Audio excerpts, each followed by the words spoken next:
I'm Pete Burgess, and I'm the lead Foley artist at Pinewood Studios.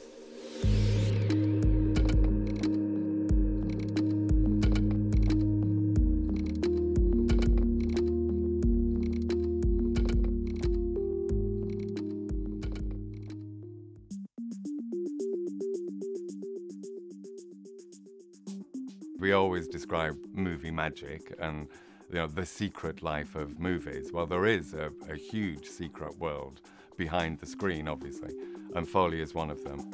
Basically, my job is to recreate sound effects that have happened in a film. Very few sounds are fully recorded on set, and so there's a post-production device put into place to help create more sounds to go on the film. We perform them, we physically manipulate props in order to make the sound much more organic rather than a track-laid sound like a door closing off a CD library or off the internet. It's like memetics. You have to kind of recreate the characters that are on the screen and put them into your performance. Often the original recordings aren't very clear for the spot effects, which are the props, the things that the actors are picking up and using, or the footsteps, like this, it could be a set. So it's supposed to look like a marble floor, but it's just wood. So we'll then perform the footsteps again on marble and make it sound like a massive, beautiful hall that it's supposed to be. So as you can see, we've got lots of different surfaces. I'm currently on the concrete. So we can add dust to this and make it more gritty, or we do the snow on here as well. So we've got a big sort of curtain load full of industrial salt. So we'll put that on here. We've got the earth pit here, which we can turn into marshes, we turn into the jungle, loads of different things, and that all depends on what plants we put in there. So obviously at the moment we're doing grass because we have grass in there. And just behind it we've got the river pit. So we fill that up with water, and we would do the ocean or rivers or any sort of water. And for Tarzan we actually filled it up because they spend a lot of time running in and out of the rivers in the jungle. So we put sort of a mud bank on one side of it so we could run down it and into the water and then be absolutely covered in mud. A job will come in and we will speak to the sound supervisor or the post-production coordinator. As soon as there's a picture for us to work with, we'll get a copy of it and we'll begin prepping the shoot itself. So someone or many people in my team will go through and plot out in the Pro Tools session every footstep that happens in that whole film, every cloth rustle, jewellery jangle, every door that closes, hand down, everything is planned. So it becomes just a huge map of sound. Doesn't necessarily mean we'll shoot all of that, but it means that I know it's all been identified and it's all there on the screen. And then as we begin, I'll brief what the team here is, what we're doing, what the style approach is, what how we're going to approach this particular film.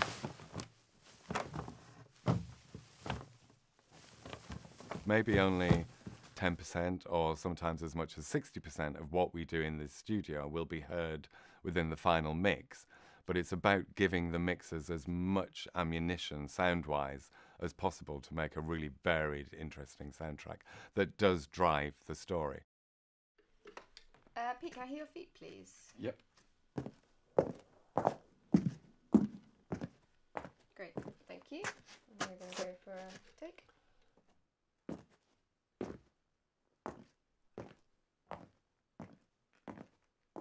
So when recording Foley, we will break it into 3 little sections: feet, moves and spots.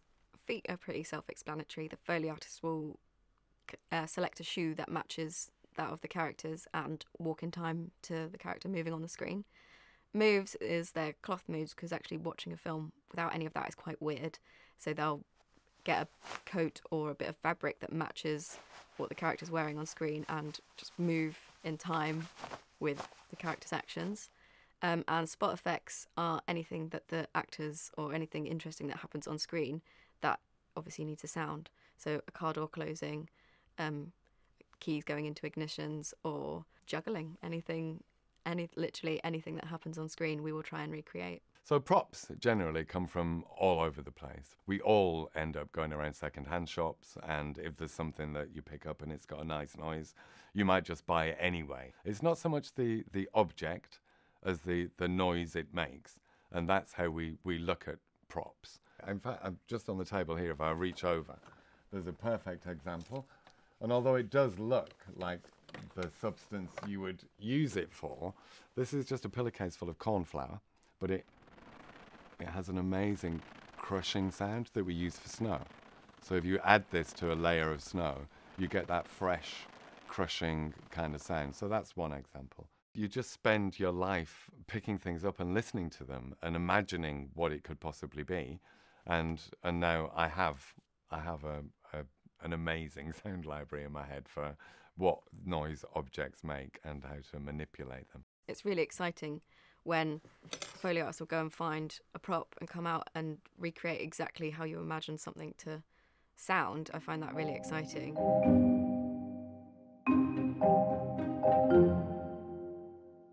Okay, well, please come in. This is part of my prop store. This is the metal room. We need so many different props when we're working on a film that I have to have lots and lots of choices. I try and keep them in order, otherwise they end up in great big piles everywhere. Lovely weapons against the wall here. I need several choices of weapons because we don't want to keep the same, sword swing in every film. We've got a little costume department over here for lots of different fabrics, so we can do moves. And if there's a military person, we've got military uniforms. We've got trays as well, so we use them as shields, for instance, or just as trays.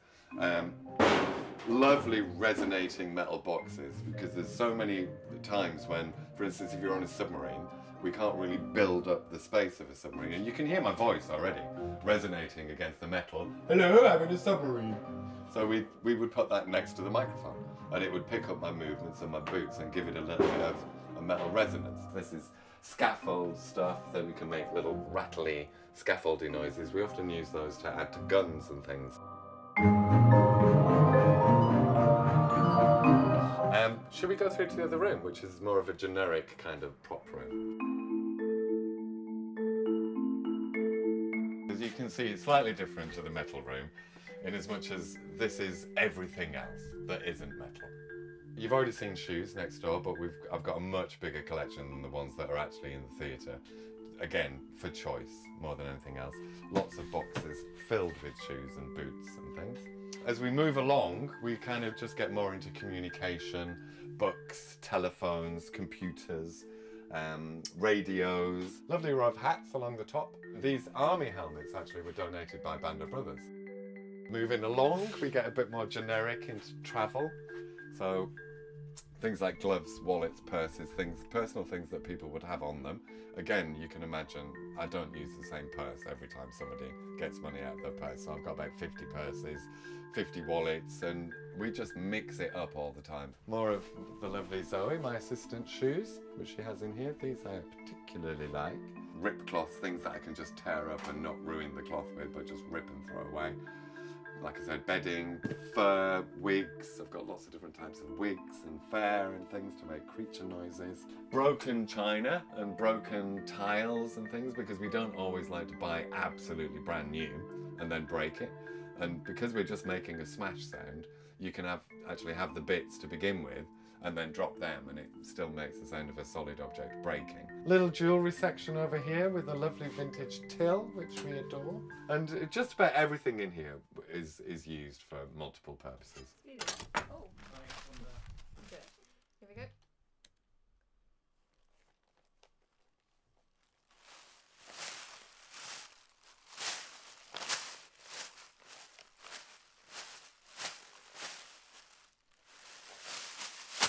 Everything we do is bespoke. Nothing is repeated over and over again. It would be, for me, it would be considered very lazy if we did that kind of thing when we have so many different choices to do things from. And the way I work as an artist is to be as creative, each day. There's a few favourite projects of mine that we've gotten to work on over the years. One of them that really stands out is Ex Machina. Everything within that was really interesting for being in the theatre to witness how it was recorded, because pretty much the whole building is glass So what we did was we'd put up all these big panes of glass around whilst Pete was performing some of the Foley for it, like any of the doors and the footsteps in places. It was all really interesting to see, and I think in the end, because there's only 3 people in the whole of the film pretty much, I think it's really open to Foley and stuff like that, so I really enjoyed witnessing all of that happen. Some of the projects that I've worked on have been Trainspotting 2, Wonder Woman, King Arthur, Baby Driver.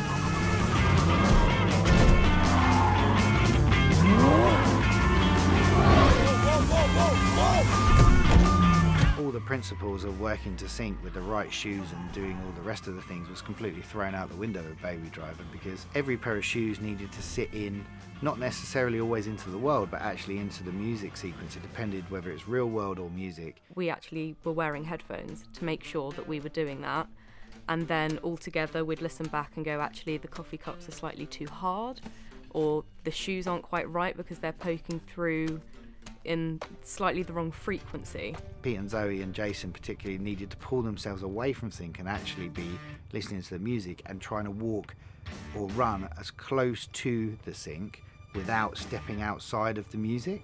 So we'd either like change shoes, or Glenn and Gemma would change something on the desk, because you don't want to interrupt the music, you just want to be there with it.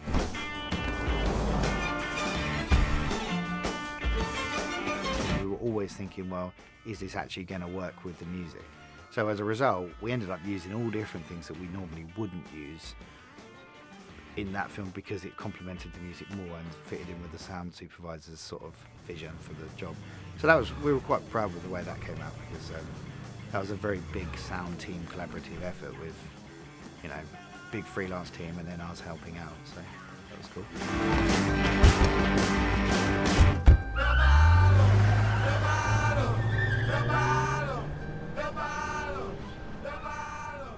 It really does vary depending on the project and depending on how much post-production budget the project has, as to how long we can actually spend in the theatre. For me, physically, to perform a film comfortably, let's say a kitchen sink drama that doesn't have a great deal of CGI and it's not set in the war, it's a generic soundtrack, 8 days would be comfortable for me. 4 days doing the feet, maybe a day doing the moves, and then 3 or 4 days doing the sound effects. On a bigger project with bigger budgets, we'll tend to get a longer time, and maybe 2 weeks, 3 weeks. On the final Harry Potter movies, it was 5 weeks. There was so much content in those films. We might have shot all of this media. Do we need all this media?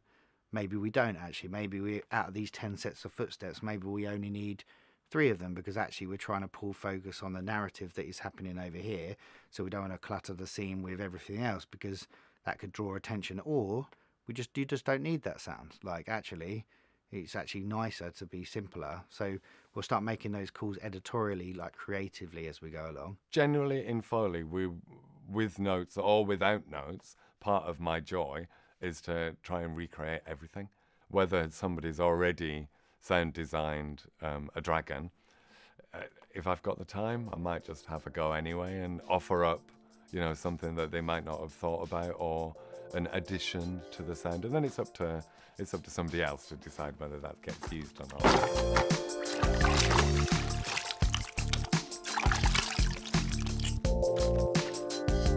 I don't know, it's all really fun. Everything about it. I really enjoy doing something that people might think is quite mundane, up to doing things like car crashes and explosions. I like finding all the little details. Pete has definitely been one of my biggest inspirations. Like, coming to work every day with someone who absolutely loves their job and is willing to help you with anything is incredible. I've had the best tutor, but also the whole team. Like, everybody's so passionate and driven about what we do that we're all working together. It's like, yeah, we've got this and we can do it, and look at what we've just made.